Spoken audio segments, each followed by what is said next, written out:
கடலலை கொஞ்சும் திருச்செந்தூரில் விஸ்வரூபமே வேலையா பழமுதி சோலை அறுபடை வீடும் புண்ணிய தரிசனம் முருகையா திருநீர் அணிந்து வரும் போது நெஞ்சில் நிம்மதி பிறக்குது கந்தையா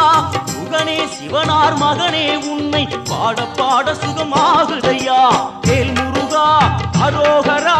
அரோகரா வேல் முருகா